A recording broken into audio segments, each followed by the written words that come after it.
오늘은 쌀값 20% 상승이 라면과 밥상까지 번지는 흐름, 그리고 그 원인으로 지목되는 기름과 달러를 짚어보겠습니다. 상훈님, 정말 원인이 기름과 달러입니까?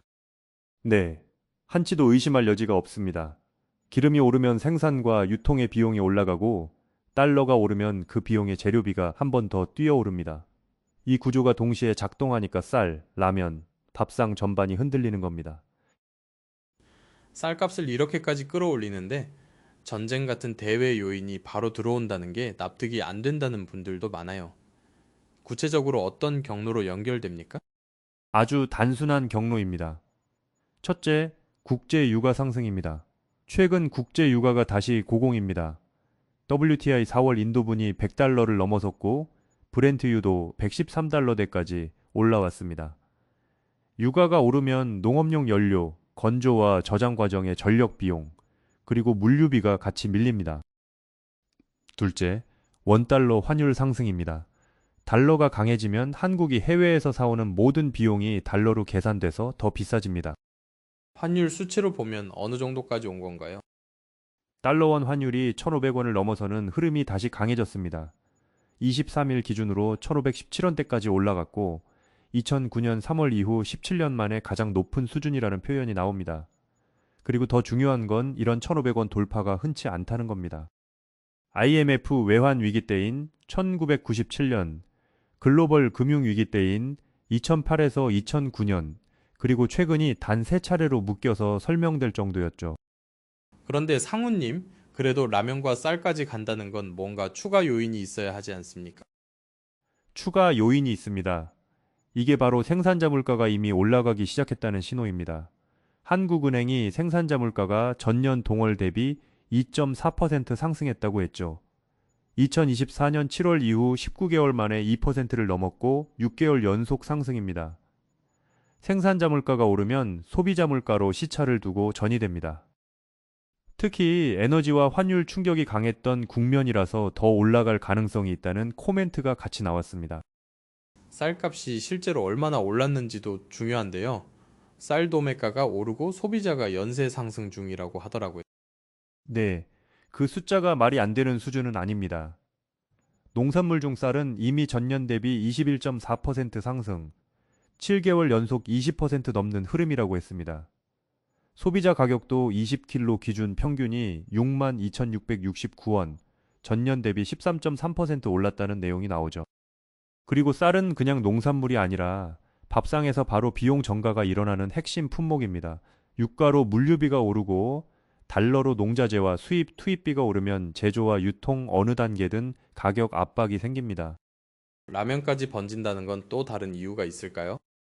라면은 더 민감합니다.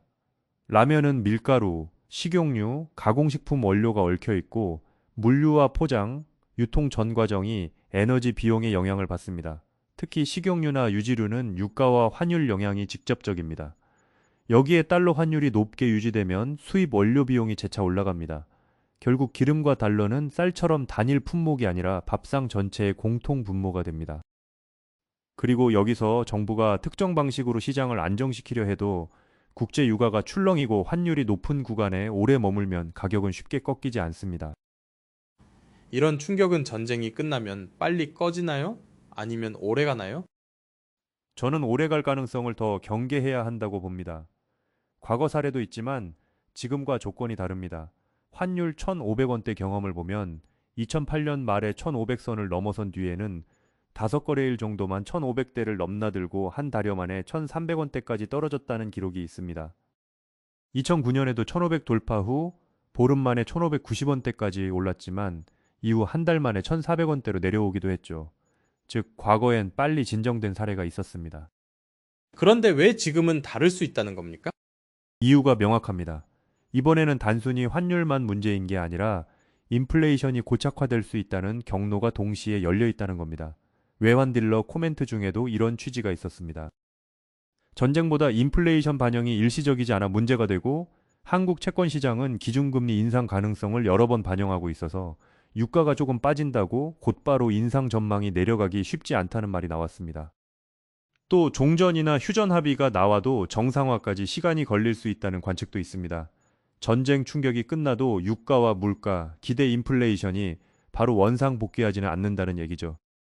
솔직히 시청자 입장에서는 답답합니다. 전쟁이 끝난다고 해도 시장이 왜 그렇게 안 돌아오냐? 그게 분노 포인트거든요. 답답한 게 당연합니다. 그런데 시장은 감정으로 움직이지 않습니다. 기대가 움직여요. 유가가 한번 고공으로 올라가서 비용 구조가 바뀌면 기업과 소비자가 그걸 쉽게 원래대로 돌리지 않습니다. 달러 환율도 마찬가지입니다. 달러 수요가 줄어드는 시점과 유가가 꺾이는 시점이 동시에 와야 하는데 둘 중 하나라도 길어지면 밥상물가는 끌려갑니다. 이건 정말로 구조 문제라서 이제 끝났으니 내릴 것이라는 단정은 위험합니다.